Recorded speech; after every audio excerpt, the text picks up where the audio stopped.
নমস্কার শ্রোতা বন্ধুরা, আপনারা শুনছেন গল্পের আসর। আজকে আমাদের গল্প আলমবাজারের জোড়া খুন, কলমে দেবশ্রী ভট্টাচার্য। আপনাদের এই গল্পটি কেমন লাগলো কমেন্টে জানাতে ভুলবেন না। কিন্তু এই গল্পটি গোয়েন্দা তথাগত সিরিজের প্রথম গল্প। আপনাদের যদি এই ধরনের গল্প অর্থাৎ গোয়েন্দা তথাগত সিরিজের আরও গল্প শুনতে ইচ্ছে করে তাহলে নিশ্চয়ই কমেন্টে জানাবেন।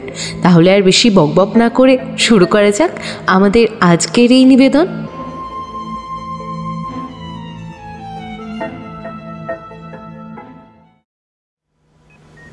হাসপাতালের ওপিডির চারতলায় ডান দিকে সোজা লম্বা বারান্দা দিয়ে এগোতে এগোতে একেবারে শেষের দিকে এক চিলতে ঘরের সামনে আজ বেশ ভিড়। সামনের লম্বা লম্বা বেঞ্চগুলো ভরে গেছে, তবু বেশ কিছু রোগীর জায়গা হয়নি। এদিক ওদিক ছড়িয়ে ছিটিয়ে দাঁড়িয়ে আছেন তারা। ডক্টর দেবাঞ্জন মুখার্জি কলকাতার বেশ বড় সাইকিয়াট্রিস্ট। এখানে প্রায় প্রতিদিনই তাঁর কাছে দেখাতে কলকাতার বিভিন্ন প্রান্ত থেকে বহু মানুষ আসেন। ডক্টর মুখার্জি আবার এক সপ্তাহের বেশ কিছুদিন বাইরে ছিলেন, তাই বোধহয় ভিড়টা আজ একটু বেশি। ডাক্তারবাবুর সেক্রেটারি তাঁর চেয়েও ব্যস্ত মানুষ। কানে মোবাইলটা নিয়ে 1-1.5 মিনিট বাদে বাদেই তাঁকে করিডোরের এদিক থেকে ওদিক দৌড়ে যেতে দেখা যায়। কিন্তু ঠিক কিসের এত ব্যস্ততা বোঝা যায় না। তবে দরজার ওপারে ডক্টর মুখার্জিকে এসব ব্যস্ততা ছুঁতে পারে না। তিনি বেশ শান্তভাবেই একের পর এক রোগী দেখেন। প্রায় 7.5 বছর ধরে প্র্যাকটিস করছেন তিনি। প্রতিদিন বিভিন্ন ধরনের রোগী দেখতে হয় তাঁকে। ছোট ছোট বাচ্চাদের আজকাল হাজার একটা মানসিক সমস্যা, তাছাড়া প্রেমে আঘাত, পড়াশোনায় ফেল, বুড়ো বয়সের একাকিত্ব, কাজের প্রেশারে নাজেহাল, সেলিব্রিটিদের শখের ডিপ্রেশন, এরকম নানান ধরনের সমস্যা এক একজনের। এত লোকের এত কথা শুনতে শুনতে নিজের মাথায় ঠিক রাখা যেন এক এক সময় সমস্যা হয়ে দাঁড়ায়। তবে এদিক থেকে ডক্টর মুখার্জি সত্যি তারিফের যোগ্য। তিনি ধৈর্য নিয়ে সকলের কথা শোনেন। ওষুধপত্র খুব কম দেন, যেটুকু না দিলেই নয় সেটুকুই দেন। সেজন্যই বোধহয় ডাক্তারবাবুর চেম্বারের সামনে এত ভিড়। করিডোরের সামনের লম্বা বেঞ্চের ভিড়টা আস্তে আস্তে একটু পাতলা হচ্ছে। তখনই সামনের দিকে লিফটটা গেল খুলে। কাবেরীকে তার 2 দাদা প্রায় 2 হাত ধরে এক প্রকার ঠেলে ঠেলে বার করলো লিফট থেকে। পেছনে কাবেরীর বাবা কাগজপত্র ফাইল সামলাতে সামলাতে বের হলেন। কাবেরীকে দেখে খানিকটা তটস্থ হয়ে পড়লেন ডাক্তারবাবুর সেক্রেটারি। আগেরবার মেয়েটা এসে একেবারে হই হই ফেলে দিয়েছিল হাসপাতালে। জোর করে মেয়েটাকে আটকে রাখতে হাতে কামড় খেয়েছিলেন ডাক্তারবাবুর সেক্রেটারি। কাবেরীর বাবা হাতের ফাইলগুলো উঁচিয়ে একটু ইশারা করলেন যাতে সেক্রেটারি মশাই বুঝতে পারেন। তিনি চোখ টিপে বুঝিয়ে দিলেন যিনি আছেন তিনি বেরিয়ে এলেই স্পেশাল কেস বলে করবীকে ঢুকিয়ে দেবেন চেম্বারে। করবী কেমন যেন একটা চেনা গন্ধ পেয়ে গেছে। এই বারান্দা, এই বেঞ্চ তার চেনা চেনা মনে হচ্ছে। কিছুক্ষণ দিশেহারার মতো এদিক ওদিক তাকিয়ে সে সোজা তার বাবার দিকে ফিরে গেল। ভদ্রলোক খানিকটা অসহায়ের মতো এদিক ওদিক তাকিয়ে বললেন, কি হলো? এখানে কেন নিয়ে এসেছো আমাকে? তুমি তো বললে তুমি ডাক্তার দেখাবে, আমাকে কেন নিয়ে এসেছো? আমার তো কিছু হয়নি, আমি কেন ডাক্তার দেখাবো? আরে না, ওই মানে আমি তো ডাক্তার দেখাতেই এসেছিলাম। এই তো এক্ষুনি দেখবে ডাক্তার, একটু চুপ করে বসো মা। কাবেরীর 2 দাদা মেয়েটাকে জোর করে বসিয়ে দিল বেঞ্চের কোনায়। কাবেরী আরেকবার ভালো করে জায়গাটা দেখে নিয়ে মনে মনে কনফার্ম হয়ে গেল এটা মোটেই তার বাবার ডাক্তারের চেম্বার নয়। এখানে তাকেই নিয়ে আসা হয়েছে। আবার কয়েকটা বিচ্ছির ইঞ্জেকশন দেওয়া হবে তাকে। 2-3 বার ঘন ঘন নিঃশ্বাস নিয়ে সে উঠে দাঁড়ালো। কাবেরীর 2 দাদা তাকে টেনে বসানোর চেষ্টা করলো, কিন্তু পারল না। একেবারে শরীরটাকে শক্ত কাঠ করে দাঁড়িয়ে আছে সে। কাবেরীর বাবা এবার একটু গম্ভীর গলায় বললেন, কি হলো কি?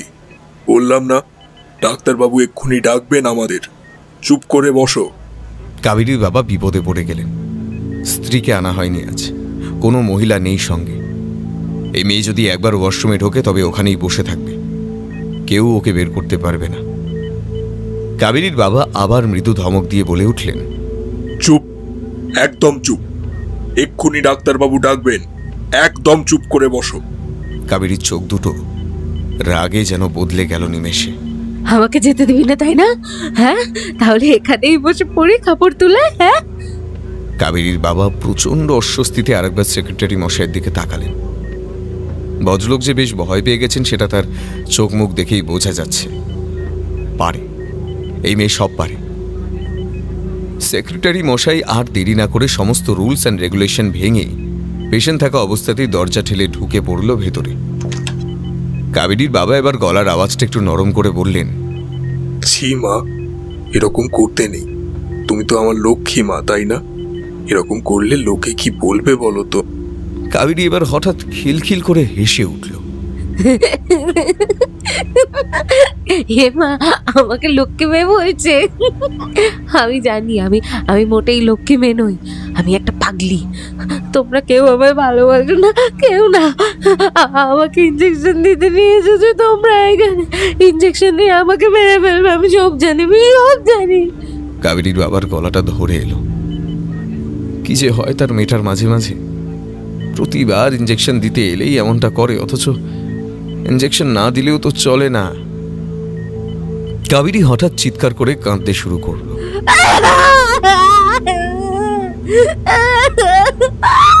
সেক্রেটারি মশাই দৌড়ে এসে বললেন, যান, আপনারা ভেতরে যান, ডাক্তার বাবু আপনাদের ডাকছেন। যান, আপনারা ভেতরে যান। কথাটা শুনেই আবার ফোঁস করে উঠল কাবেরী। ওই তো ডাক্তার বাবু ডাকছেন। তুমি তো দেখাবে ডাক্তার। তোমার অসুখ করেছে না? তোমার অসুখ করেছে তো তুমি যাও না। ডাক্তার বাবু ডাকছেন তো তোমায়, যাও না, তুমি যাও না। কাবেরী তার বাবাকে ধাক্কা দিল বেশ জোরে। ভদ্রলোক আরেকটু হলেই পড়েই যেতেন। কাবেরীর দাদারা আর রিস্ক নিল না। দুজনে মিলে প্রায় চেপে ধরে মেয়েটাকে নিয়ে দেবাঞ্জন বাবুর চেম্বারে ঢুকিয়ে দিল। দুজন নার্স আগে থেকেই রেডি ছিলেন। তারা মেয়েটাকে চেপে ধরে শুইয়ে দিলেন চেম্বারে রাখা বেডে।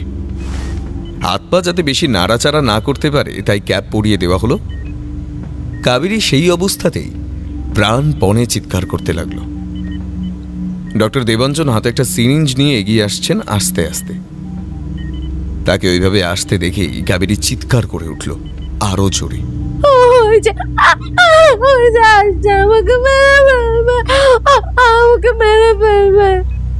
দেবাঞ্জন ঠোঁটে আঙুল দিয়ে চুপ করতে বলে আস্তে আস্তে বলল, সোজা গিয়ে 10 পা, বড় একটা লাফ, বাঁ দিকে 5 পা, দে গুরু ঝাঁপ। প্রথমে আস্তে আস্তে, তারপর ক্রমশ জোরে। সোজা গিয়ে 10 পা, বড় একটা লাফ, বাঁ দিকে 5 পা। অদ্ভুতভাবে কাবেরীও সব ভুলে মন্ত্রের মতো জপ করতে শুরু করল।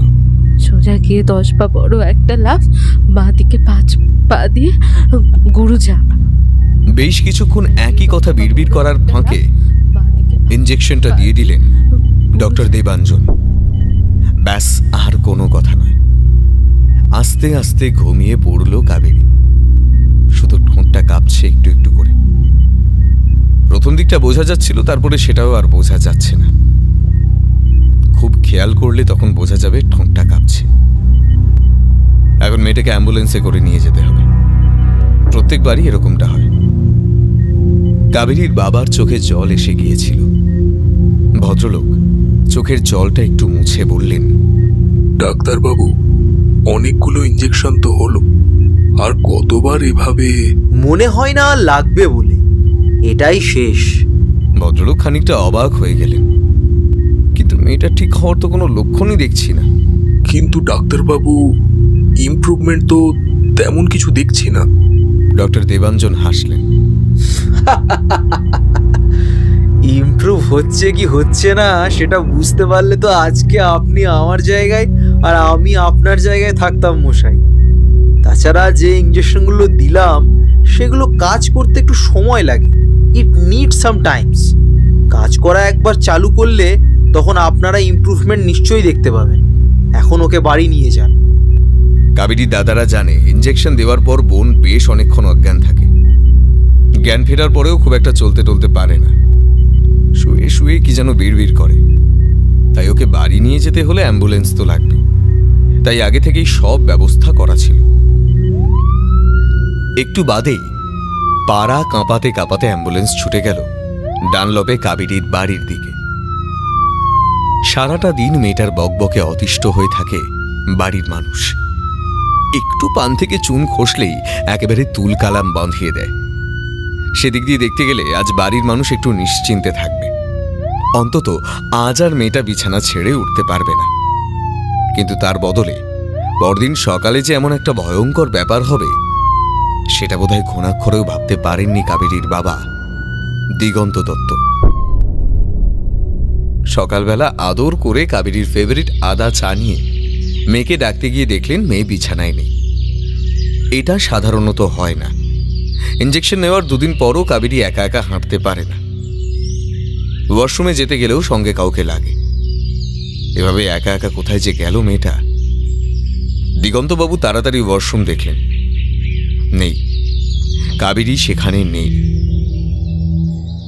গোটা বাড়ি খুঁজে দেখা হলো, ছাদ, বারান্দা, কোথাও নেই মেয়েটা। হঠাৎ আবিষ্কার হলো নিচের সদর দরজা খোলা। দরজাটা এমন করে ভেজানো ছিল যে কারো তেমন নজরে আসেনি।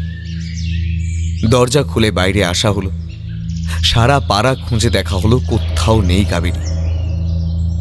দিগন্তবাবু পুলিশে খবর দেবেন বলে তৈরি হচ্ছিলেন, কিন্তু তার আগেই পুলিশ নিজে হাজির হলেন, সঙ্গে কাবেরী।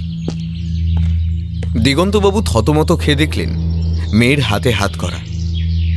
কাবেরী শাড়ি পরতে ভালোবাসে বলে কাল থেকে শাড়ি পরিয়েই নিয়ে যাওয়া হয়েছিল হাসপাতালে। তারপর সেখান থেকে বাড়ি ফিরে ওই কাপড়েই শুয়ে পড়েছিল। মেয়ের কষ্ট হবে বলে কেউ আর তাকে বিরক্ত করেন। সেই শাড়িটার এখন যা অবস্থা, কোথাও কাদা, কোথাও রক্তের দাগ, আঁচলের কাজটা অনেকটা ছিঁড়ে গেছে, চুলটা উস্কো খুস্কো, চোখের তলায় একদিনে কালি পড়ে গেছে। মাটির দিকে তাকিয়ে মেয়েটা এক মনে বিড়বিড় করে যাচ্ছে। কি হয়েছে অফিসার? ওর হাতে হাত করা কেন? দিগন্তবাবু ভয়ে ভয়ে জিজ্ঞেস করলেন। মেয়েটা তো একটা পাগলি, সেটা তো বোঝাই যাচ্ছে, তো তাকে এভাবে ছেড়ে রেখে দিয়েছেন কেন? মেয়ে তো কাল রাতে 2টো খুন করে দিয়েছে। দিগন্তবাবুর মনে হলো যেন এক্ষুনি বুঝি আকাশ ভেঙে পড়ল। মেয়েটা পাগল এটা তো আর নতুন করে বলার কিছু নেই। আগে 2-1বার বাড়ি থেকে রাগ করে বেরিয়ে গিয়ে এদিক ওদিক চলে গেছে, কিন্তু তাই বলে খুন? ধপ করে মাটিতে বসে পড়লেন দিগন্তবাবু।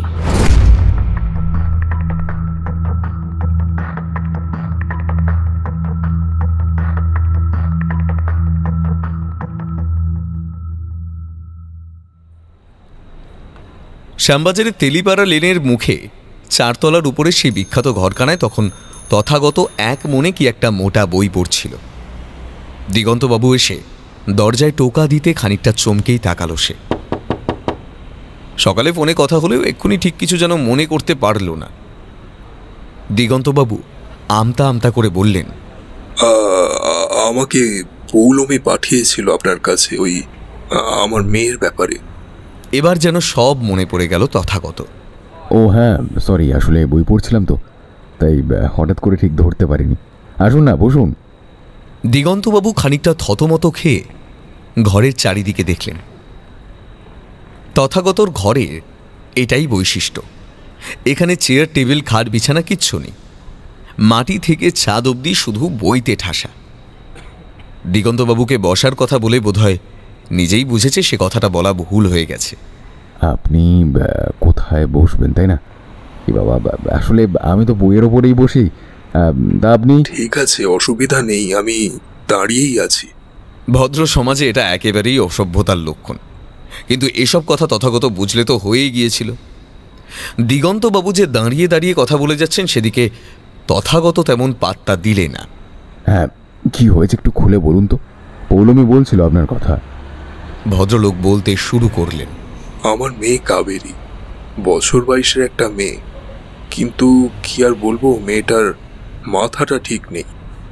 বরাবরই ও একটু কেমন যেন, একা একা থাকতে ভালোবাসে, নিজের মনে কি সব কল্পনা করে নিয়ে নিজেই ভয়ে চিৎকার করে ওঠে। বছর 3 ধরে ওর এই প্রবলেমটা বেড়ে যায়। আমরা অনেক চিকিৎসা করি, তবে তেমন কিছু হয় না। এই ভালো থাকে, আবার এই বিগড়ে যায়। ডক্টর দেবাঞ্জন মুখার্জির কাছে 1 বছর ধরে দেখাচ্ছি। উনি একটা ইঞ্জেকশন দিতেন, সেটা দেওয়ার পর 2 দিন মেয়ে একেবারে উঠতে পারতো না, কিন্তু তারপর একদম ঠিক 2-3 মাস একদম স্বাভাবিক হয়ে যেত, জানেন তো। যদিও ওই ইঞ্জেকশন দিতে নিয়ে যাওয়াটা একটা ভয়ঙ্কর কঠিন ব্যাপার ছিল আমাদের কাছে। হাসপাতালে গিয়ে লোকজনকে কামড়েও দিয়েছিল। সেসব একরকম মানিয়ে নিয়েছিলাম, কিন্তু এবার কেমন যেন সব গন্ডগোল হয়ে গেল। মেয়েটা রাতের বেলা কখন যে দরজা খুলে বেরিয়ে আলমবাজারে গিয়ে 2টো খুন করে এলো, পুরো ব্যাপারটা কেমন যেন একটা অবাস্তব কল্পনা মনে হচ্ছে। কিন্তু কিন্তু ঘটনাটা সত্যি। তা আগে কখনো কাবেরী এমন একা একা বেরিয়ে গিয়েছিল? হ্যাঁ, তবে এত দূর নয়। বাড়িতে ঝগড়া করে বা ওর মা দাদাদের সাথে ঝামেলা করে হয়তো পাশের বাড়ি কিংবা সামনের বাড়িতে গিয়ে বসে থাকতো।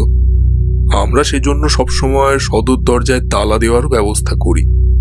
কিন্তু সেদিন আসলে ইঞ্জেকশন পাওয়ার পর মেয়েটা আর 2-3 দিন সেভাবে নড়তে পারেনি, জানেন তো। তাই একটু ঢিলেঢালা হয়ে গিয়েছিলাম। আর সারাক্ষণ এত টেনশনে থাকি, তাই হয়তো ভুলে গিয়েছিলাম তালা লাগাতে। কিন্তু যে মেয়েটা ঘরের অ্যাটাচ বাথরুমে পর্যন্ত একা যেতে পারতো না, সে একা একা অত দূর যে কি করে গেল সেটাই তো বুঝতে পারলাম না। আসলে যাদের এরকম মানসিক সমস্যা থাকে, তারা কখন যে কি করে ফেলে কেউ ঠিকমতো বুঝতে পারে না। তা কাবেরী আলমবাজারে যখন গিয়েছিল, সেখানে আগে কখনো গেছে? ওদের চিনতো আগে? একেবারেই না, আমিও চিনি না। ওই রাস্তাতেই যাইনি কখনো। তা পুলিশ কাবেরীকে ঠিক কি অবস্থায় উদ্ধার করেছে? মিস্টার অলোক পুরকায়স্থ আর মিসেস কস্তুরী পুরকায়স্থ স্বামী স্ত্রী, এই দুজনই থাকতো ওই বাড়িতে। ওপরের বেডরুমে ওদের রক্তাক্ত মৃতদেহ পাওয়া যায়। আর ওদের সামনে কাবেরী ছুরি হাতে দাঁড়িয়েছিল। ওর শাড়িতে রক্তের ছিটে ছিল। ওই রক্ত যে ওই দুজন স্বামী স্ত্রীর, সেটাও পুলিশ প্রমাণ পেয়েছে। বাড়ির সামনে সিসিটিভি ছিল, সেখানে দেখা গেছে নাকি গলির মোড় থেকে মেয়েটা আসছে, ছোট গেট ডিঙিয়ে বাড়ির ভেতরে ঢুকলো। তারপর দরজা খুলেছিল? অদ্ভুত ব্যাপার তো। আপনি রাতের বেলা সদর দরজা বন্ধ করে শুতে ভুলে যাচ্ছেন, পুরকায়স্থ পরিবারও সদর দরজা বন্ধ করে। দিগন্তবাবু অসহায়ের মতো বললেন, সেটা তো জানি না। পুলিশ বলল মেয়েকে ঘরে ঢুকতে দেখা গেছে, মার্ডার ওয়েপেন হাতে ধরা হয়েছে। সুতরাং কাবেরী খুনি। হাতের কাছে এমন সুন্দর করে প্রমাণ পেয়ে গেলে সেগুলো খতিয়ে দেখার কোনো প্রয়োজনই পড়ে না। এনিওয়ে, কাবেরী খুন করুক বা না করুক, শাস্তি ওর হবে না। হয়তো এর পর থেকে ওকে বাড়িতে রাখতে পারবে না, কোনো অ্যাসাইলামে থাকতে হবে। হ্যাঁ, এখনো তাই আছে। ডক্টর দেবাঞ্জন স্যারের নিজস্ব মানসিক হাসপাতালেই আছে, তবে জেলখানার মতোই আলাদা একটা ঘরে। বাইরে সারাক্ষণ পাহারা, হাতে হ্যান্ড ক্যাপ পরানো। বলা তো যায় না, একবার খুন করেছে, আবার কখন কি করে বসে। কথা বলতে বলতে গলা ধরে এলো দিগন্তবাবুর। তথাগতর 2 হাত নিজের হাতের মধ্যে নিয়ে বললেন, একটু দেখুন না, যদি কিছু করতে পারেন। মেয়েটা আমার পাগল ঠিকই, তবে খুনি না। মেয়েটা এই কদিনে কেমন যেন বদলে গেছে। আগে সারাক্ষণ চেঁচামেচি করতো, রেগে গিয়ে একে তাকে মারধর করত, কিন্তু এখন কেমন যেন চুপচাপ হয়ে গেছে। কিছু বলেও না, করেও না, খালি বিড়বিড় করে কি যেন বলে। তথাগত দৃষ্টি ততক্ষণে জানালার দিকে। ঘরে একটাই জানালা, লম্বা লম্বা রডগুলো বহুদিন রঙের স্পর্শ না পেয়ে কালো হয়ে গেছে। ঠিক আছে, আপনি বাড়ি যান, আমি দেখছি।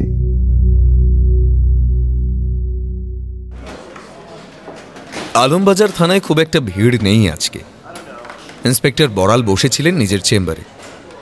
তথাগতর না আছে কোনো ভিজিটিং কার্ড আর না কোনো সরকারি চিঠিপত্র, তাই স্বাভাবিকভাবেই প্রথমটায় বড়াল সাহেব খুব একটা এই ব্যাপারে কথা বলতে চাইছিলেন না।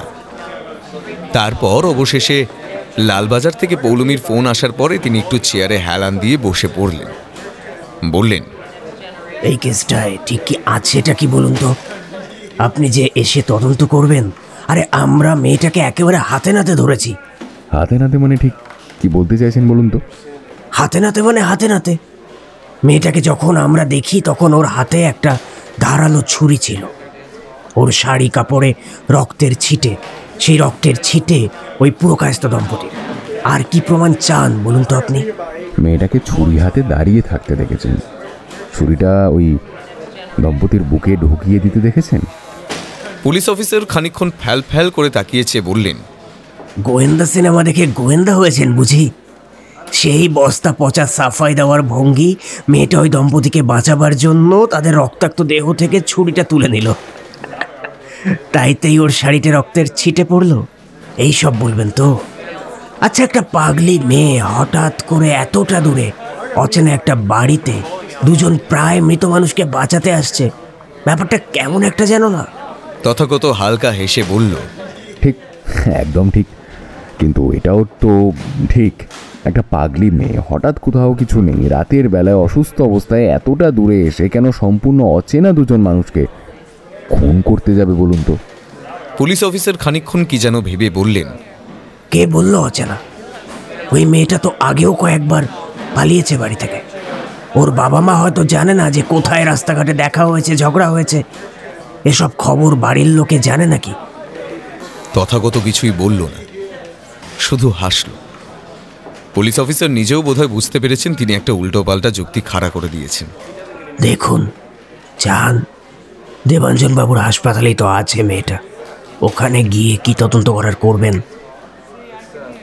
আমি একটা চিঠি লিখে দিচ্ছি, তবে মনে হয় না কিছু হবে বলে। দেবাঞ্জনবাবুর মানসিক হাসপাতালে ঢুকতে সমস্যা হলো। হাসপাতালের ওয়াচম্যান সোজা জানিয়ে দিল, ডাক্তারবাবু না এলে তো আপনাকে ঢুকতে দিতে পারবো না দাদা। তথাগত পুলিশ অফিসারের চিঠিটা দেখালো, কিন্তু ওয়াচম্যানের সেই এক কথা, ও সব চিঠি ফিটি বুঝি না, ডাক্তারবাবু না বললে ঢুকতে দিতে পারবো না, সোজা ভাষা শেষ কথা। তথাগত হেসে বলল, বেশ বাবা, ঠিক আছে, অসুবিধা নেই। এইখানে এই তোমার পাশের চেয়ারে বসলাম, এরপর দেখা যাবে। ওয়াচম্যান আর কিচ্ছু বলল না। তথাগত গেটের পাশে একটা চেয়ারে বসল। হাসপাতালটা খুব একটা বড় নয়, 3 তলা একটা বাড়ি, পেছনে খোলা মাঠ, একদিকটা বাগান করা। রোগীরা যারা একটু সুস্থ তারাই বাগানের পরিচর্যা করে। মাঠের আর একটা দিক খেলাধুলো করার জন্য, বেশ ভালোই ব্যবস্থা। দোতলায় একটা ঘেরা বারান্দা আছে, সেখানে অনেককে দেখা যাচ্ছে আপন মনে ঘুরে বেড়াচ্ছে। তথাগত নিজের খেয়ালে হাসপাতালের গেটে বসে সব দিকটা দেখছিল।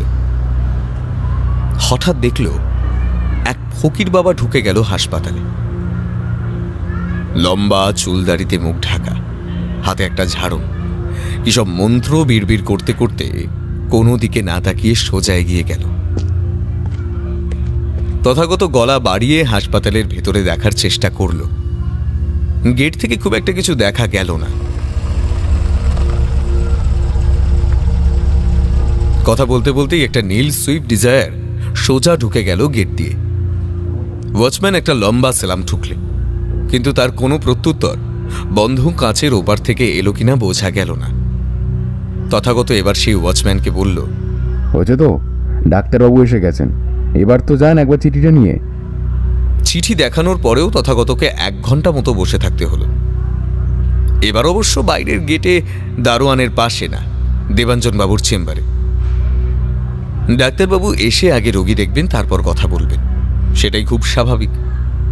তথাগত কোনো আপত্তি করল না। ঘণ্টাখানেক বসে বসে দেবাঞ্জনবাবুর অফিসটা দেখতে লাগলো। ঘণ্টাখানেক বাদে দেবাঞ্জনবাবু এলেন। সরি, আপনাকে অনেকক্ষণ বসে থাকতে হলো। না না, সে ঠিক আছে। বলুন, আমি আপনাকে কিভাবে সাহায্য করতে পারি? আসলে আমি এসেছিলাম কাবেরীর ব্যাপারে জানতে। দেবাঞ্জনবাবু চশমাটা খুলে মাথাটা খানিকক্ষণ নিচু করে রইলেন। খুবই স্যাড ব্যাপার। বেশ কিছুদিন ধরে মেয়েটি আমার চিকিৎসায় ছিল, বেশ উন্নতি করেছিল। আমার তো মনে হয়েছিল লাস্ট ইঞ্জেকশন দেওয়ার পর হয়তো আর ইঞ্জেকশনেরই দরকার পড়বে না, কিন্তু কি থেকে যে কি হয়ে গেল, হঠাৎ করে এতটা ভায়োলেন্ট হয়ে গেল, এটা আমার কাছেও খুব শকিং ব্যাপার। মেয়েটা যেখানে গিয়ে খুনটা করলো সে জায়গায় আগে কখনো যায়নি, আগে কখনোই লোকগুলোকে দেখেওনি। এটা কি করে হতে পারে? আর আপনি কি বলেন এই ব্যাপারে? দেবাঞ্জনবাবু মাথাটা নামিয়েই কি যেন ভাবলেন। চেনে না সেটা আপনি কি করে বলছেন? কাবেরীর বাবা বলছেন যে তিনি চেনেন না, তার মানে তো এটা না যে কাবেরীও চেনে না।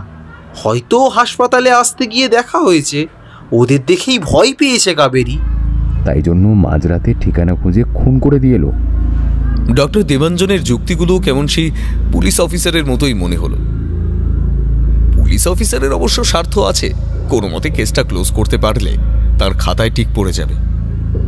কিন্তু দেবাঞ্জনবাবুর কাছে আর একটু সহানুভূতি বোধহয় আশা করেছিল তথাগতর কথা শুনে দেবাঞ্জনবাবু কাঁধ ঝাঁকিয়ে বললেন, ঠিক বলতে পারবো না, এরা এখন কি করে তার কোনো ঠিক নেই। তথাগত কি যেন একটা ভেবে বলল, কাবেরীর সাথে একবার দেখা করতে পারি?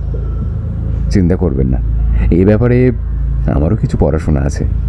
হ্যাঁ নিশ্চয়ই, পুলিশের চিঠি নিয়ে যখন আপনি এসেছেন তখন তো আমি আপনাকে বাধা দিই বা কী করে বলুন। তবে একটাই অনুরোধ করব আপনাকে, একটু সাবধানে, ওকে বেশি প্রশ্ন করবেন না। এক কথা অনেকবার বললে ও ঠিক নিতে পারে না। ওর কন্ডিশন তো এই মুহূর্তে খুব একটা ভালো নয়, যে কোনো মুহূর্তেই আবার ভায়োলেন্ট হয়ে যেতে পারে। অন্য পেশেন্টদের ঘরগুলো খোলা, যার যখন ইচ্ছে হচ্ছে বের হয়ে যাচ্ছে, আবার নিজের ইচ্ছে হলে ঘরে চলে যাচ্ছে। কিন্তু কাবেরীর ঘরটা বন্ধ। দেবাঞ্জনবাবু ইশারা করতে একজন ওয়ার্ড বয় এসে খুলে দিল দরজাটা। ভেতরটা একদম অন্ধকার। দেবাঞ্জনবাবু ঘরে ঢুকে সুইচ টিপে আলো জ্বালালেন। তথাগত বলল, আলো জ্বলছিল না কেন? এরকম ব্যবসা কেন ঘরটা? এখানে তো সুস্থ মানুষ অসুস্থ হয়ে যাবে।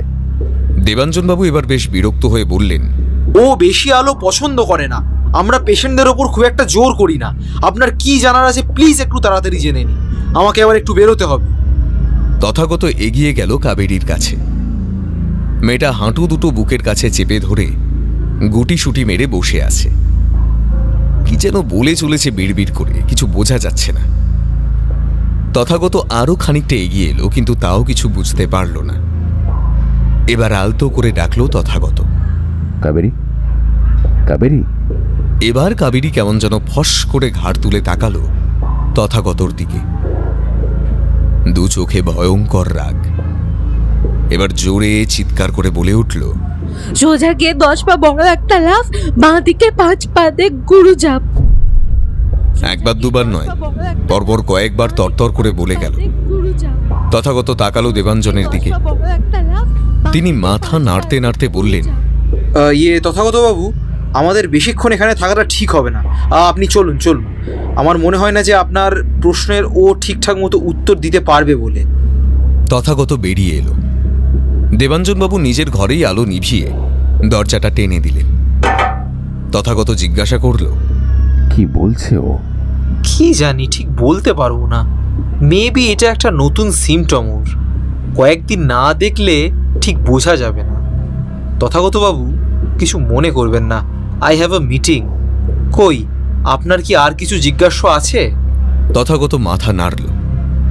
দেবাঞ্জনবাবু চলেই যাচ্ছিলেন, হঠাৎ তথাগত জিজ্ঞাসা করল, আচ্ছা প্লিজ, যদি কিছু মনে না করেন একটা কথা জিজ্ঞাসা করতে পারি? বলুন। গেটে অপেক্ষা করার সময় একজন ফকির বাবাকে দেখলাম, হাসপাতালে উনি কেন আসেন? তেমন কিছু না, ওটা আমার একটা অবসেশন বলতে পারেন। আসলে এই ফকির বাবাকে আমি অনেক ছোটবেলা থেকে দেখে আসছি। আমাদের বাড়ির কাছে এসে প্রায় রোজই ঝাড়ফুঁক করে যেত, বলতো এতে নাকি কারও কোনো রোগ হবে না, আর হলেও খুব তাড়াতাড়ি সুস্থ হয়ে উঠবে, সেরে যাবে। এই হাসপাতালটা করার পর তাই এই ফকির বাবাকে খুঁজে আনি। রোজ আমার হাসপাতালে এসে ঝাড়ফুঁক করে যায়। জানি এগুলো বাজে কথা, কুসংস্কার, কিন্তু ওই আর কি, ছোটবেলার ঘটনা তো একদম কেমন যেন মনের মধ্যে গেঁথে গেছে বলতে পারেন। তথাগত হাসল, কিছু বলল না। দেবাঞ্জন বাবু চলে গেল। তথাগত আরেকবার কাবেরীর বন্ধ দরজার দিকে তাকিয়ে নিচে নেমে গেল। হাসপাতাল থেকে বের হতে যাবে ঠিক তখনই দেখা হলো সেই ফকির বাবার সঙ্গে। বিশাল চুল দাড়িতে ঢাকা মুখ, ভালো করে চেনা যায় না। তথাগত এগিয়ে গিয়ে তাঁর হাত ধরলেন। বাবা, বাবা একটু দেখ বাবা, এবারের কেসটায় জোর ফেসেছি। খুব ভালো করে বুঝতে পারছি মেয়েটা নির্দোষ, কিন্তু প্রমাণ করব কি করে? দাড়ি গোফের জঙ্গল থেকেই মনে হলো ফকিরের ঠোঁটের কোণে হাসির রেখা ফুটে উঠল। ডরো মত বেটা, সব ঠিক হয়ে যাবে। হঠাৎ তথাগতর চোখ যেন কিসে আটকে গেল, ভ্রু দুটো যেন আপনা থেকেই কুঁচকে গেল। ওষুধ যা দিয়েছেন, ইঞ্জেকশন যা দিয়েছেন, তাতে তো এরকম দুর্বল হওয়ার কথা নয়। আপনারা ডাক্তারকে কিছু বলেননি?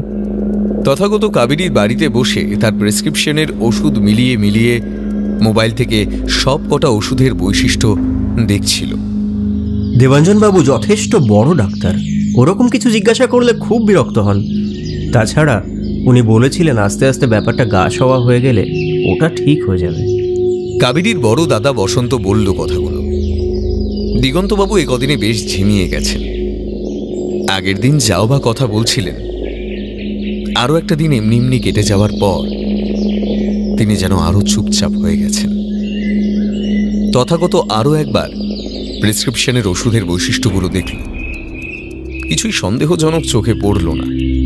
আচ্ছা দিগন্তবাবু, আরেকবার একটু মনে করে দেখুন তো, পুরকায়স্থ দম্পতিকে আপনি আগে চিনতেন?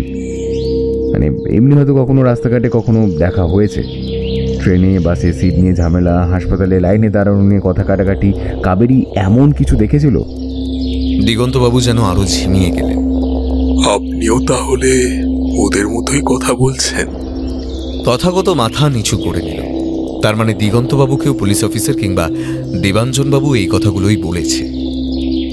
হঠাৎ কি একটা মনে পড়ায় তথাগত জিজ্ঞাসা করল, আচ্ছা দিগন্তবাবু, কাবেরী কি ছড়া বলতে ভালোবাসত? ছড়া? দিগন্তবাবু যেন আকাশ থেকে পড়লেন। কই না তো, ছড়া তো তেমন বলতো না। মেয়েটা তো সারাক্ষণ রেগে থাকতো। কেন রাগ, কিসের ওপর রাগ, সেটাই বুঝতে পারতাম না। জগতের সকলের ওপর তার যেন ভয়ানক রাগ। তথাগত নিজের মনেই বিড়বিড় করতে লাগলো। তাহলে কাবেরী ছড়াটা শিখলো কোথা থেকে? এমনি এমনি না জেনে কারো বাড়ি চলে যাচ্ছে, তাকে জন্মে কোনোদিন চোখে দেখেনি, খুন করে দিচ্ছে। একটা একেবারে অপরিচিত ছড়া এমনি এমনি বলে বেড়াচ্ছে। সবটা কেমন যেন তালগোল পাকিয়ে যাচ্ছে।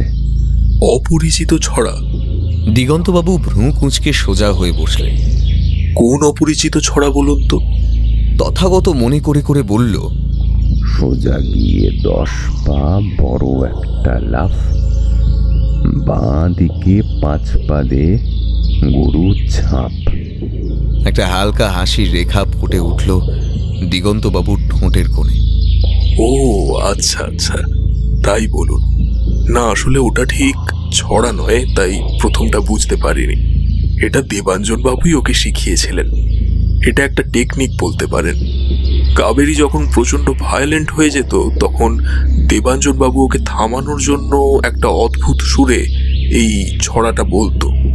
খানিকক্ষণ চেঁচামেচি করলেও একটা সময় পরে মেয়েটা শান্ত হয়ে যেত। তারপর কাবেরী ও দেবাঞ্জন বাবুর সাথে ওই একই সুরে ছড়াটা বলতো। যখন একটু মেজাজ ভালো থাকতো, তখন ওইভাবে গুনে গুনে পা ফেলে এগিয়ে যেত, লাফাতো। তথাগত মুখ গম্ভীর করে শুনে গেল কথাগুলো। আজই হসপিটালে দেবাঞ্জনবাবু বললেন কাবেরী কি বলছে সেটা নাকি তিনি জানেন না। এটা নাকি নতুন সিমটম। তথাগত উঠে দাঁড়ালো। আমাকে একবার থানায় যেতে হবে, আজ আসি, দেখি কি করতে পারি। দিগন্তবাবু নমস্কার জানালেন। বসন্ত হাত এগিয়ে দিয়ে হ্যান্ডশেক করতে চাইল। তথাগত তার হাতটা ধরে একটু হালকা হেসে বলল, বসন্তবাবু, গুরুজনেরা বলে গেছেন যার তার দিকে সবসময় হাত বাড়িয়ে দিতে নেই। কেউ হাত ধরে হ্যাঁচকা টেনে ফেলেও দিতে পারে। তার মানে? মানে কিছু না, এমনি অ্যাডভাইস দিচ্ছিলাম আর কি। সারা দিন তথাগত ঠিক কোথায় কোথায় গেল বলা মুশকিল। কখনো ন্যাশনাল লাইব্রেরিতে, কখনো একজন বিখ্যাত থেরাপিস্টের সঙ্গে কথা বলল, কখনো পুরকায়স্থ বাড়ির আশেপাশের বাড়ির সঙ্গে কথা বলল। বিকেল নাগাদ তথাগত এলো ইন্সপেক্টর বড়ালের কাছে। শেষবারের মতো একটু সাহায্য চাই, কথা দিচ্ছি আর জ্বালাবো না। ইন্সপেক্টর বড়াল সামনে ছড়ানো কাগজপত্র থেকে মুখ তুলে বললেন, বলুন আপনার জন্য কি করতে পারি? আমার কয়েকটা সিসিটিভির ফুটেজ লাগবে। ইন্সপেক্টর সাহেব সোজা হয়ে বসলেন, বললেন, ওই মেয়েটার ওই পুরকায়স্থদের বাড়িতে ঢোকার ফুটেজ তো পেয়ে যাবেন। ওই বাঁ দিকের গলি দিয়ে সোজা চলে যান, একেবারে শেষের ঘরটা, আমি বলে দিচ্ছি। তথাগত দাঁড়িয়ে রইল। তাও কি হলো? না বলছিলাম, মানে শুধু ওই ফুটেজটা না, আরও কিছু ফুটেজ লাগবে। কাবেরী যে ওই বাড়িতে গিয়েছিল সে তো আপনি বললে দিচ্ছেন, আপনার কথা অস্বীকার করার এত সাহস কোথায়? কিন্তু আর কে গিয়েছিল? আর তো কেউ যায়নি, কাবেরী একাই ছিল। হ্যাঁ, গলি থেকে একাই গিয়েছিল, কিন্তু গলি অবধি পৌঁছালো কি করে?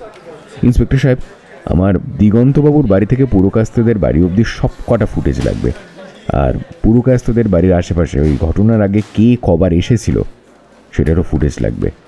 ইন্সপেক্টর বড়াল আবার হাঁ করে তাকিয়ে রইলেন তথাগতর দিকে। তারপর অদ্ভুতভাবে বললেন, এত কিছু লাগবে? এরপরও যদি প্রমাণ করতে না পারেন মেয়েটা খুন করেনি, তাহলে কি করব? শুনেছি কোনো একটা খুন হলে যতক্ষণ না পুলিশ কাউকে জেলে ঢোকাতে পারছে ততক্ষণ শাস্তি পায় না। তা ওই মেয়েটাকে তো মানসিক রোগী বলে জেলে ঢোকাতে পারেননি। ভীষণ আফসোস হচ্ছে নিশ্চয়ই। এক কাজ করবেন, ওর জায়গায় আমাকে ঢুকিয়ে দেবেন। ইন্সপেক্টর বড়াল আর কোনো কথা না বলে চলে গেলেন বাঁ দিকের গলি দিয়ে সোজা গিয়ে শেষ ঘরটা। প্রায় ঘন্টা খানেক ধরে তথাগতর কথা অনুযায়ী একের পর এক ফুটেজ দেখা গেল। ঘণ্টাখানেক বাদে যেন একটা শান্তির নিঃশ্বাস নিল তথাগত। ইন্সপেক্টর বড়ালের দিকে তাকিয়ে বললেন, কি বুঝলেন? ইন্সপেক্টর বড়াল দুদিকে মাথা নেড়ে বললেন, কিছুই না। হ্যাঁ জানতাম। ঠিক আছে, আমাকে আর একটু সময় দিন, কাল রাতে আপনাকে পুরোটা বুঝিয়ে দেওয়ার ব্যবস্থা করছি, কেমন? দেবাঞ্জনবাবুর মানসিক হাসপাতালের 3 তলায় কাবেরীর ঘরটার সামনে একটা ছোট্ট হলুদ আলো জ্বলছে। আশপাশের সব ঘরের আলো নিভে গেছে। সকলে আজ বোধহয় একটু তাড়াতাড়ি ঘুমিয়ে পড়েছে। হঠাৎ সে বন্ধ ঘরের সামনে কার যেন পায়ের আওয়াজ শোনা গেল। কাবেরীর ঘরের তালাটা খুলে আস্তে করে ঠেলা দিতেই খুলে গেল দরজাটা। ভেতরটা একদম অন্ধকার, তবে বাইরে থেকে আসা হলুদ আলোর ছিটে ফোটায় বেশ বোঝা যাচ্ছে কাবেরী শুয়ে আছে মাটিতে ভয়ে জড়সড় হয়ে। বাইরে থেকে যে ভদ্রলোক এসেছিল সেবার একটা হালকা নীল টর্চের আলো জ্বালালো। তারপর সেটা কাবেরীর চোখের কাছে নিয়ে গিয়ে বোলাতে বোলাতে বলল, সোজা গিয়ে 10 পা, বড় একটা লাফ, বাঁ দিকে 5 পা দে গুরু ছাপ। কাবেরী যেন কেঁপে কেঁপে উঠল। বেশ কয়েকবার ছড়াটা বলার পরেই কাবেরীর ঠোঁট দুটো কাঁপতে লাগল। কাবেরী এবার আস্তে আস্তে চোখ খুলল। ভদ্রলোক এবার ছড়াটা বলতে বলতে পেছনে হাঁটতে লাগল। কাবেরীও উঠে চলতে লাগলো। বেশ খানিকটা গিয়ে ভদ্রলোক সরে গেল, কিন্তু কাবেরী চলতে লাগলো একেবারে নিজের মতো। আর অদ্ভুতভাবে সে এখন ছড়াটাকে ফলো করছে। সোজা গিয়ে গুনে গুনে 10 পা গিয়ে একটা ছোট লাফ, তারপর বাঁ দিকে আবার 5 পা গিয়ে একটা বেঞ্চের উপর উঠে সোজা ঝাঁপ দিল। তারপর দরজা খুলে একটা ঘরে ঢুকে গেল। ঘরটা আগের চেয়েও অন্ধকার। সেই অন্ধকারের মধ্যেই কে যেন কাবেরীর হাতে কি একটা ধরিয়ে দিল। কাবেরী বোকার মতো সেটা হাতে ধরেই এক নাগারে বলে যেতে লাগলো, সোজা গিয়ে 10 পা বড় একটা লাফ, বাঁ দিকে 5 পা দিয়ে গুরু ঝাঁপ, সোজা গিয়ে 10 পা বড় একটা লাফ, বাঁ দিকে 5 পা দিয়ে গুরু ঝাঁপ। একটু বাদেই আলো জ্বলে উঠল ঘরটায়। দেখা গেল কাবেরী দাঁড়িয়ে আছে আর তার সামনে দুজন খুন হয়ে পড়ে আছে মাটিতে। আর কাবেরীর হাতে একটা ছুরি। সেই ছুরিটার দিকে তাকিয়ে ভয়ে চিৎকার করে উঠল কাবেরী। আমি খুন করিনি, আমি খুন করিনি।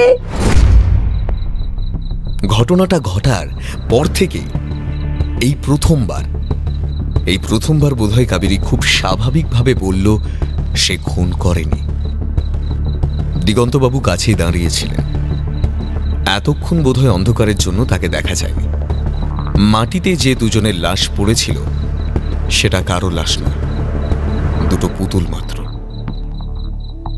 ছুরি, লাশ, রক্ত সবটাই নকল। বোঝা গেল এগুলো সবই তথাগতর নাটক। কাবেরী এখনো বাবাকে জড়িয়ে ধরে হাউ হাউ করে কেঁদে চলেছে। দেবাঞ্জনবাবু পেছন থেকে ঘরে ঢুকে বেশ বিরক্ত হয়েই বললেন, তথাগতবাবু, আপনি কিন্তু বেশ রিস্ক নিচ্ছেন। Don't do it, I warn you. এরপর যদি আমার পেশেন্টের কোনো ক্ষতি হয় তাহলে কিন্তু আমি আপনার নামে কেস করতে বাধ্য হব। আপনার পেশেন্টের সবচেয়ে বড় ক্ষতি তো আপনি নিজেই করেছেন। এরপর আপনি আর কোন ক্ষতিটা আশা করেন ডক্টর দেবাঞ্জন? আস্তে আস্তে দেখা গেল ঘরের মধ্যে পুলিশ অফিসার বড়াল, কাবেরীর দুই দাদা সবাই উপস্থিত আছেন।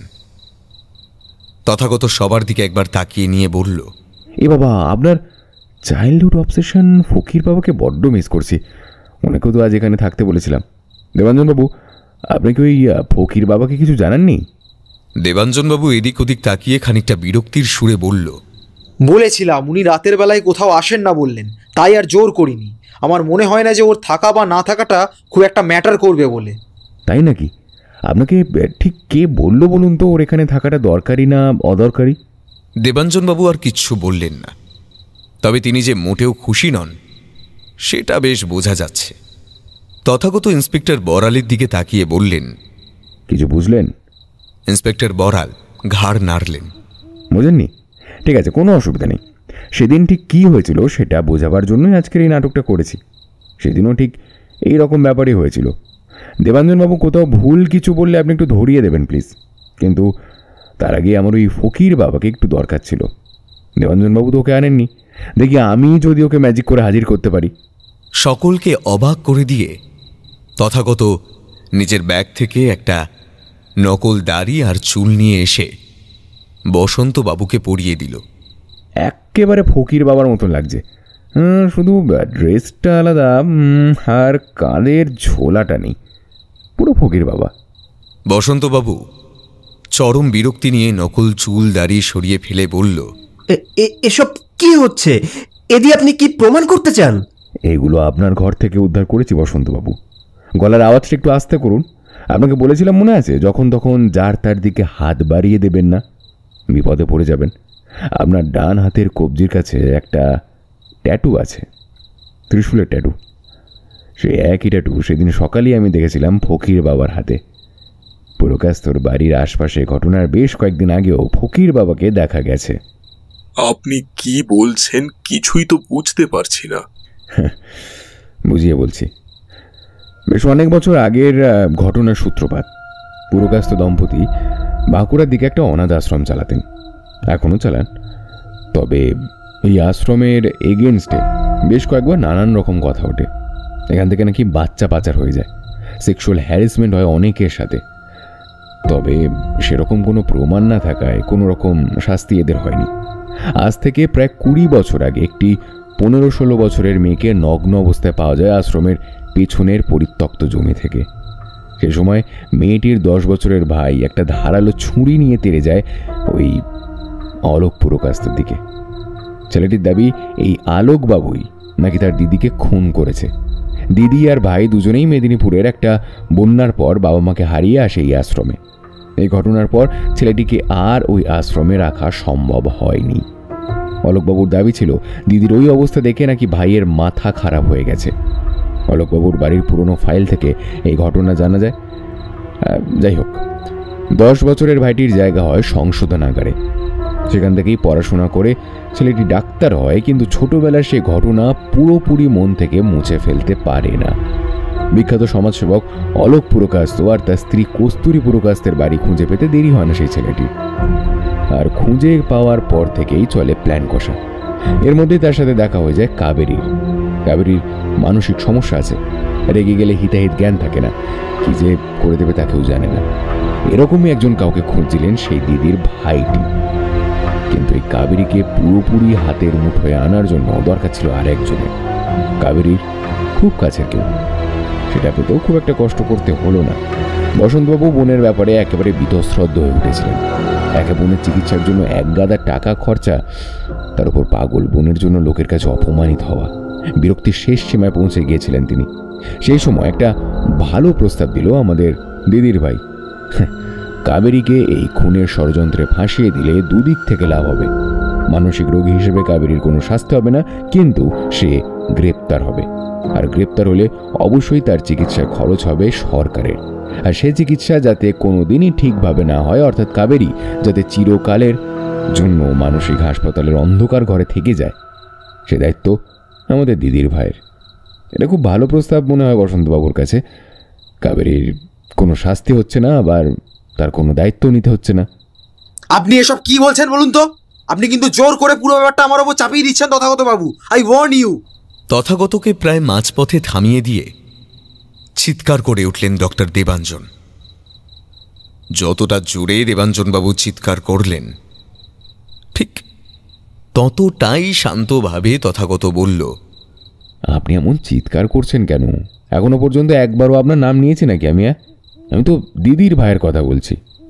দেবাঞ্জনবাবু থতমত খেয়ে বললেন, না মানে এটা তো পরিষ্কারই হয়ে যাচ্ছে যে আপনি আমার সম্বন্ধেই বলছেন কথাগুলো। কি করে বোঝা যাচ্ছে বলুন তো? দিদির ভাইয়ের নাম ছিল জয় মুখার্জি। অলোক পুরকাস্তর ফাইলেও সেই কথাই রয়েছে। তারপর সংশোধনাগারে যাওয়া অবধিও সেই একই নাম। তারপর সে নাম পরিবর্তন হয়ে দেবাঞ্জন মুখার্জি হলো। সেটা খুঁজতে তো কাল আমার অর্ধেক দিন শেষ হয়ে গেল মশাই। দেবাঞ্জনবাবুর মুখ ক্রমশ থমথমে হয়ে গেল।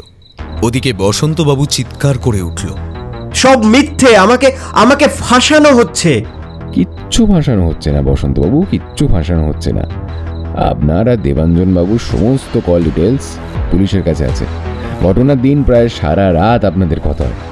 দেবাঞ্জনবাবুর নির্দেশ অনুসারে আপনি ফকির বাবা সেজে অলোকবাবুদের বাড়ির উপর নজর রাখতেন। বাড়ির কাজের লোকের সাথে হাত করে আপনি সেদিন দরজা খুলে রাখার কথা বলেন।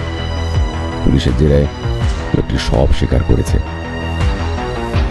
আপনি দেবাঞ্জনবাবুর দেওয়া ওষুধ বদলে আনতেন। দেবাঞ্জনবাবুর প্রেসক্রিপশনে যে ওষুধ দিতেন আর যে ওষুধ কাবেরীকে দেওয়া হতো সেটা এক নয়। কাবেরীর মেডিকেল টেস্ট করলেই ব্যাপারটা প্রমাণ হয়ে যাবে। দিগন্তবাবু স্বাভাবিকভাবেই কোনোদিনও প্রেসক্রিপশনের ওষুধ মিলিয়ে দেখেননি। দেবাঞ্জনবাবু বারবার এই ছড়াটা বলে কাবেরীর দুর্বল মস্তিষ্কের মধ্যে ব্যাপারটা ঢুকিয়ে দিয়েছিলেন। ঘুমন্ত অবস্থায় কেউ এভাবে ছড়াটা বললে কাবেরী ঠিক ওইভাবেই হাঁটতে থাকবে। ঠিক আজ যেভাবে ওপর থেকে নিচে নেমে এই ঘরে এসে দাঁড়ালো, ঠিক সেইভাবে ওদিনও তাকে বসন্তবাবু নিয়ে এসেছিল অলোকবাবুর বাড়ির গলি অবধি। কিন্তু গলিতে আর তিনি ঢোকেননি, যাতে সিসিটিভিতে শুধু কাবেরীকেই দেখা যায়। কাবেরী ওইটুকু রাস্তা ছড়া বলতে বলতে এসে পৌঁছে গিয়েছিল। আর যেমন বেঞ্চের উপর থেকে ঝাঁপ দিয়ে ঘরে ঢুকলো, সেদিনও অলোকবাবুদের ছোট্ট গ্রিল টপকে দরজা ঠেলে ঢুকেছিল। দরজা আগে থেকেই খুলে রেখেছিল অলোকবাবুর কাজের লোক। আর আসল খুনটা করেছিল দেবাঞ্জনবাবু। বহুদিন আগের হয়ে যাওয়া নৃশংস একটা খুনের প্রতিশোধ নেওয়া হলো আরো নৃশংস পদ্ধতিতে। নিজের একজন পেশেন্টের অসহায়তার সুযোগ নিয়ে তাকে ব্যবহার করে এরকম একটা অপরাধ, ছি ছি ছি ছি, সত্যি ভাবা যায় না দেবাঞ্জনবাবু। দেবাঞ্জনবাবু চুপ করে তাকিয়ে রইলেন মাটির দিকে। কাবেরী এখনো বেশ ভয় পেয়ে আছে। বাবার জামাটা মুঠো করে ধরে ফোঁপাতে ফোঁপাতে বলল, আমি ইঞ্জেকশন নেব না বাবা, আমি ইঞ্জেকশন নেব না, আমি নেব না, আমি ইঞ্জেকশন নেব না বাবা, আমি নেব না। তোকে আর কেউ ইঞ্জেকশন দেবে না, কোনো দরকার নেই তোর সুস্থ হওয়ার। হ্যাঁ, সেই সুস্থ মানুষরা এখানে এতটাই অসুস্থ যে সুস্থ হওয়ার আর কোনো প্রয়োজন নেই।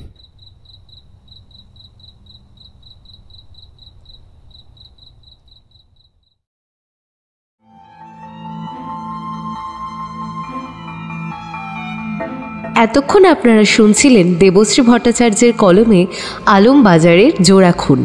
তাহলে কেমন লাগলো আমাদের আজকের এই নিবেদন কমেন্টে জানাতে ভুলবেন না কিন্তু। আর প্রতি সপ্তাহে এরকম অসম্ভব সব দুর্ধর্ষময় গল্প শুনতে হলে আমাদের এই চ্যানেলটিকে সাবস্ক্রাইব করে পাশে থাকতেও ভুলবেন না। অসংখ্য ধন্যবাদ।